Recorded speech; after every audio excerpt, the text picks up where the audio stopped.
लोगों की ये क्यूरियोसिटी रहती है, उत्सुकता रहती है मंत्री जी कि ये कविताएं आप खुद लिखते हैं या सहयोगी भी। अब ये कविता है, एक देश का नाम है रोम, लोकसभा के अध्यक्ष बन गए बिड़ला ओम, नरेंद्र मोदी और आपका दिल है विशाल, राहुल जी आप रहो खुशहाल। ये सब आप ही लिखते हैं या सहयोगी भी मदद करते हैं? नहीं, मैं ही लिखता हूँ, सहयोगियों को मैं मदद करता हूँ। मतलब सहयोगी का सहयोग मैं इसमें नहीं लेता हूँ।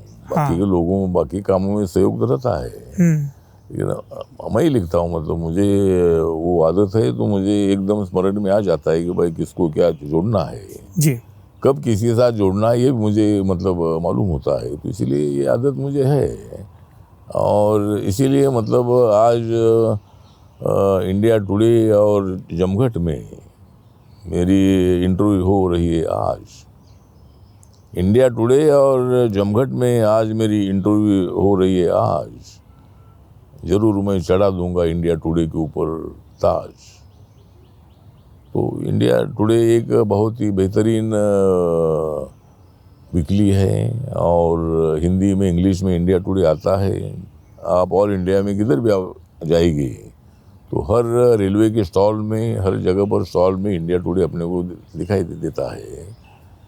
तो इंडिया टुडे के बारे में हमको बहुत बड़ा रिस्पेक्ट भी है कि भाई बहुत सारी न्यूज़, बहुत सारे लीडर की इंटरव्यूज़ वगैरह देते हैं।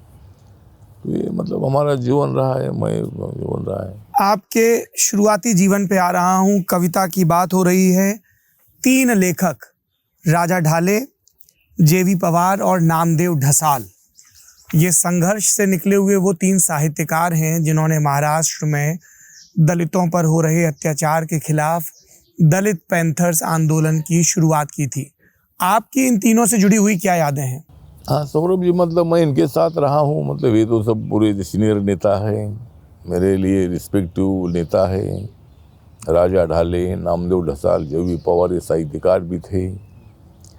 और ये हुआ था कि ये लोग जब दलित पर बहुत सारे अत्याचार हो रहे थे, तो इन लोगों का कहना ये था कि देश को आज़ादी मिली है, डॉक्टर बाबा साहब अम्बेडकर जी ने देश को संविधान दिया है, संविधान ने अगर दलितों को अपने हक दिए हैं, उनको न्याय दे दिया है, तो हमारे ऊपर क्यों अन्याय हो रहा है।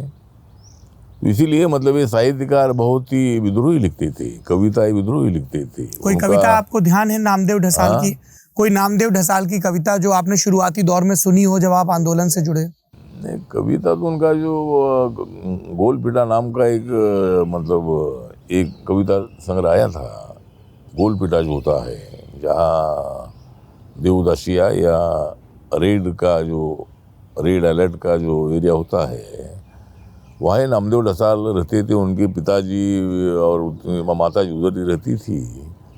तो उन्होंने गोलपीटा का जो एक्सपीरियंस है वो अपने गोलपीटा में उन्होंने लिखा है कि जो गरीब महिलाएं पेट भरने के लिए अपना शरीर मतलब ये करती है, तो उसके संबंध में और दलित अत्याचार के संबंध में भी उन्होंने कविताएं लिखी है। अभी मैं कविता तो मुझे याद नहीं है, लेकिन नामदेव ढसाल एक बहुत बड़ी मतलब कवि थे। राजा ढाले भी बहुत बड़ा वैचारिक लिखते थे। जेवी पवार ने भी कई किताब लिखे हैं।